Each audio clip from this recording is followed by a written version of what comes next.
Dalam beberapa musim terakhir, ada satu narasi menarik yang terus muncul di pedok MotoGP, yakni pembalap lulusan VR46 Academy, seolah selalu jatuh di tempat yang tepat pada waktu yang tepat. Bukan sekedar cepat di lintasan, mereka juga terlihat memiliki timing karir yang nyaris sempurna, terutama saat momen perpindahan tim datang. Di era MotoGP modern yang penuh data, politik pedok, dan perkembangan teknologi yang sangat cepat, keputusan pindah tim bisa menentukan arah karir seorang rider selama bertahun-tahun.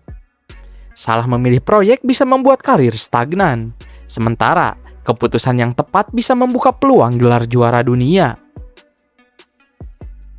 Hoki yang dimaksud tentu bukan keberuntungan murni, lebih tepat jika disebut perpaduan antara visi karir, jaringan kuat, reputasi profesional, serta insting membaca momentum performa pabrikan. Namun tetap saja, jika melihat pola yang terjadi berulang kali, sulit menolak bahwa ada aura keberuntungan yang melekat pada para murid akademi milik Valentino Rossi ini. Seolah-olah ketika satu proyek mulai menurun, rider VR46 sudah siap melompat ke proyek lain yang sedang menanjak. Fenomena ini semakin menarik karena tidak terjadi sekali atau dua kali, melainkan berulang dalam kurun waktu bertahun-tahun.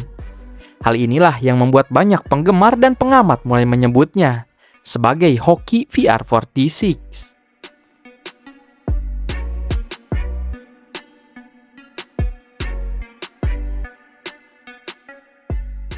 Nama pertama yang sering dijadikan contoh adalah Franco Morbidelli.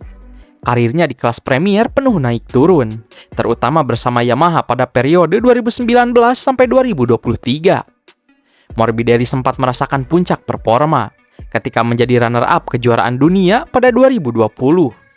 Namun, setelah itu Yamaha mulai kehilangan arah pengembangan.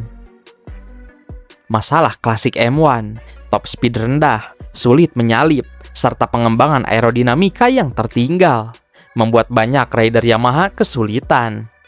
Dalam beberapa musim, Morbidelli seperti kehilangan momentum. Banyak yang mulai meragukan masa depannya di MotoGP. Namun, titik balik datang pada 2024, ketika ia pindah ke Pramac Racing, tim satelit Ducati yang saat itu memiliki Desmos edisi terbaik di grid. Ducati sedang berada di puncak revolusi aerodinamika, elektronik, dan performa mesin. Motor mereka bukan hanya cepat, tetapi juga konsisten di berbagai sirkuit. Perpindahan ini terasa seperti jackpot. Morbidelli tiba tepat ketika Ducati berada di era keemasan. Narasi tentang dirinya berubah drastis, dari rider yang dianggap menurun menjadi rider yang kembali punya peluang besar. Contoh pertama timing sempurna VR46 pun tercipta.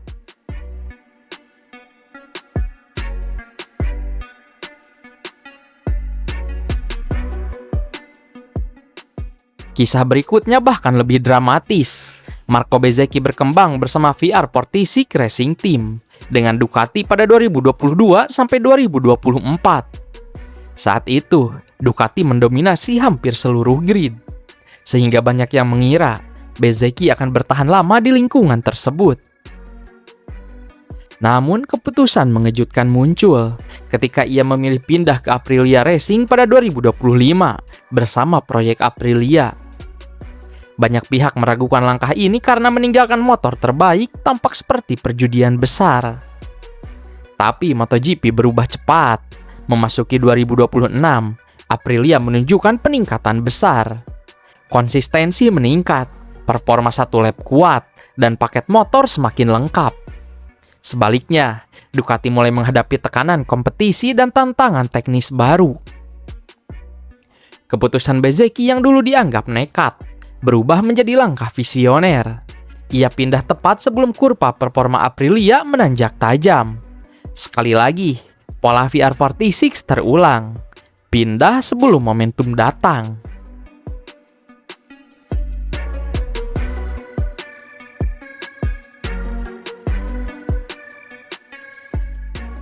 Nama terbesar dari akademi tentu saja Francesco Bagnaia.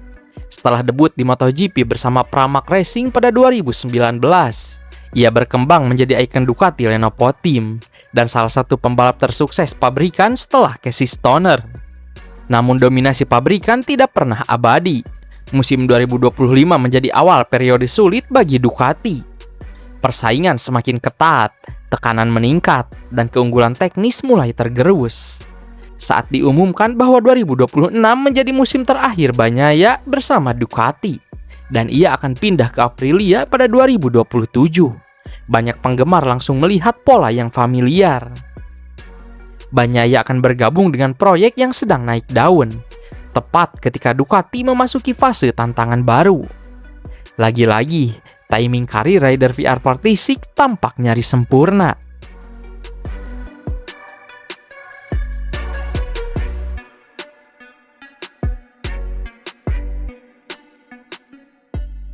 Tidak semua cerita VR46 mengikuti pola yang sama. Disinilah muncul pengecualian, yakni Luca Marini.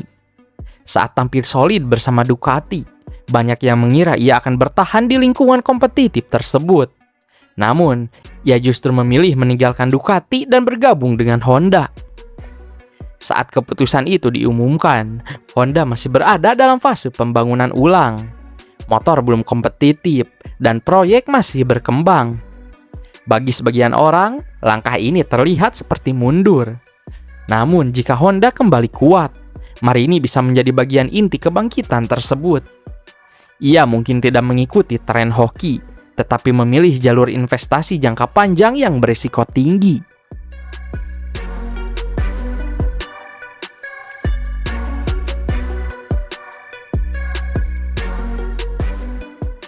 Fenomena ini jelas tidak bisa dijelaskan hanya dengan kata beruntung. Ada sejumlah faktor kuat yang membuat rider VR46 sering berada di posisi tepat saat pasar pembalap bergerak. Jaringan luas Valentino Rossi di pedok memberi para rider VR46 akses informasi dan peluang yang tidak selalu dimiliki pembalap lain. Sehingga mereka dapat memahami arah proyek tim dan pabrikan jauh sebelum publik mengetahuinya. Informasi ini sangat berharga dalam menentukan waktu terbaik untuk pindah tim.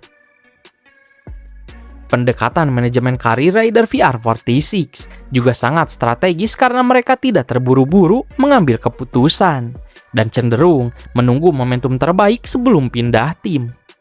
Sehingga perpindahan mereka hampir selalu terasa terjadi pada waktu yang tepat. Reputasi akademi yang sangat kuat membuat tim dan pabrikan percaya bahwa lulusan VR46 dikenal konsisten, disiplin, kuat secara mental, serta cepat beradaptasi. Sehingga mereka hampir selalu menjadi kandidat utama ketika kursi tim besar tersedia. Insting membaca siklus performa pabrikan menjadi faktor penting lainnya. Karena rider VR46 tampak sangat piawai melihat kapan sebuah proyek akan naik atau turun. Sehingga mereka sering berpindah tepat sebelum momentum besar terjadi. Jika hanya satu rider yang mengalami timing sempurna, mungkin kita bisa menyebutnya kebetulan. Namun, ketika pola yang sama terjadi pada beberapa rider berbeda selama bertahun-tahun, sulit menyebutnya sekedar keberuntungan. VR46 Academy tampaknya tidak hanya melatih kemampuan balap, tetapi juga membentuk kecerdasan karir, strategi jangka panjang, serta pemahaman politik pedok. Para rider mereka bukan hanya cepat di lintasan, tetapi juga cerdas membaca arah masa depan MotoGP. Selama pola ini terus berlanjut, narasi tentang hoki pembalap VR46 kemungkinan akan tetap hidup di pedok MotoGP, dan mungkin akan terus bertambah dengan generasi berikutnya.